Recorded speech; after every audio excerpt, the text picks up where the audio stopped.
Bom, como visto, o Cryptosporidium parvo é um parasita que está associado a diferentes quadros de diarreia, principalmente em indivíduos com sistema imune comprometido, como os pacientes com HIV, e em crianças. Existem também relatos que mostram casos, né, dessa parasitose em pessoas mais velhas e em grávidas. De modo geral, o quadro clínico que o paciente vai adquirir quando ingere, né, ingere as formas infectantes do Cryptosporidium é a diarreia aquosa, né? Essa diarreia o indivíduo vai apresentar após ingerir água, comida contaminadas com fezes humanas ou contaminadas com animais infectados pelo parasita, assim como alguns insetos.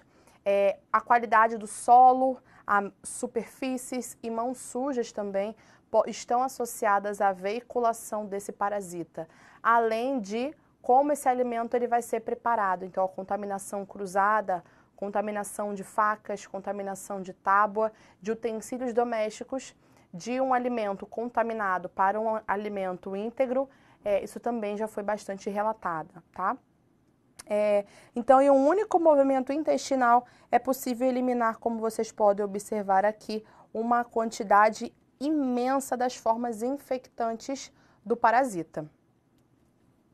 Então, como período de incubação, esse parasita ele demora mais ou menos 7 dias para ter a primeira demonstração dos seus efeitos, e esses efeitos são diarreia aquosa, cólicas ou dores de estômago, desidratação, porque quanto maior a quantidade de diarreia, maior a perda de líquido o indivíduo tem, então isso está diretamente associado à desidratação, assim como a presença de vômitos também.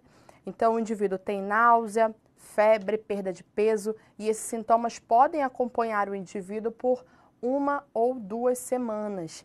Então, como ambiente de preferência, o Cryptosporidium ele vai se desenvolver no intestino delgado, porém existem relatos desse desenvolvimento no trato digestório, em outras áreas, inclusive no trato respiratório. Então isso mostra como esse micro-organismo ele pode se disseminando no interior do nosso próprio corpo. Ademais, existem algumas normativas que vão auxiliar a avaliação da quantidade de micro-organismos no nosso corpo. E quanto as nossas células de defesa estão vinculadas a esse nível. Então, pacientes que possuem uma quantidade de linfócitos TCD4 maiores do que 200 células por milímetro cúbico, tá? Esses indivíduos eles evoluem de 1 a 3 semanas e são pessoas portadoras do Cryptosporidium. Já indivíduos que possuem contagens de linfócitos TCD4 menores do que 200 células por milímetro cúbico, isso está associado ao quadro de diarreia prolongada, desidratação e morte em indivíduos com sistema imune debilitado, tá? Além disso, a quantidade de células não é um valor extremamente linear. Então, conforme o indivíduo vai evoluindo na doença, pode ser que essa quantidade de células, acima de 200, vá regredindo. E isso pode causar uma evolução do quadro para a forma sintomatológica da doença.